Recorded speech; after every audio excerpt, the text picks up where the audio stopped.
Avete voglia di qualcosa di buono, facile e sfizioso? Bene, oggi vi propongo i pomodori ripieni di riso fatti in friggitrice ad aria in soli 20 minuti, senza accendere il forno e senza lunghe cotture. Prima di cominciare vorrei invitarvi ad iscrivervi al mio canale se ancora non lo avete fatto, ad attivare la campanellina delle notifiche e a lasciare un like a questo video. Per realizzare questa ricetta vi consiglio di utilizzare i pomodori rossi ramati o anche chiamati pomodori tondi.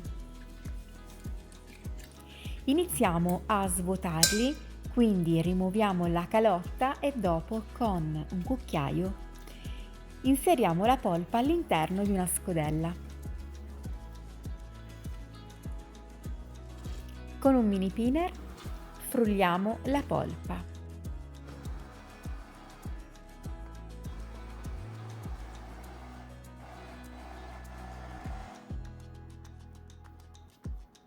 A questo punto tritiamo una cipolla al coltello e la facciamo soffriggere.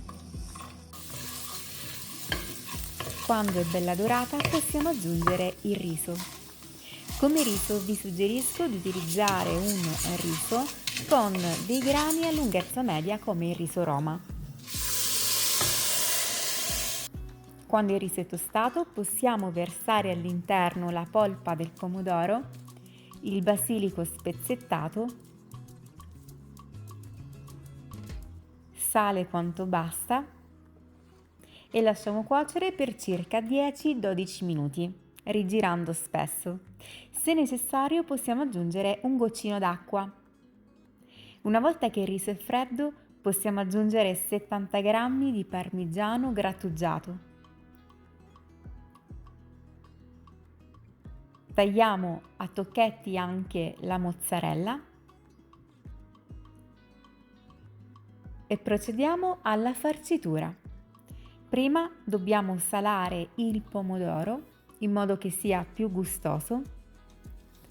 Riempiamo con il riso, un po' di mozzarella, un altro cucchiaio di riso e continuiamo fino a completare tutti i nostri pomodori.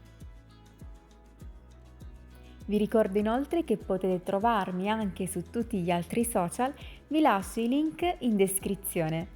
E se questo video vi sta piacendo, ricordate di supportare il canale lasciando un like e commentando.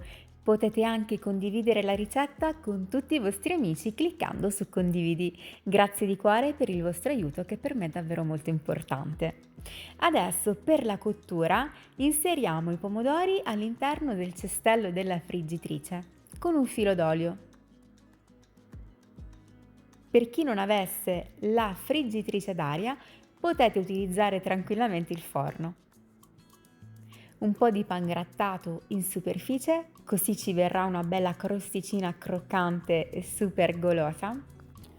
Ricordiamo di inserire all'interno anche i coperchietti dei pomodori, facciamo cuocere per 25 minuti a 180 gradi. E voilà! I nostri pomodori ripieni di riso sono pronti. In pochi minuti sono buonissimi, sfiziosi e possiamo anche portarli per i nostri pranzi al mare o in campagna. Spero che la ricetta vi sia piaciuta. Se è così ricordate di lasciare un bel like, di commentare, se vi va potete anche condividere con i vostri amici cliccando sul pulsante condividi.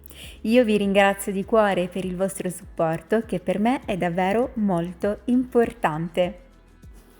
Vi mando un bacione e un abbraccio e ci vediamo alla prossima videoricetta. Ciao!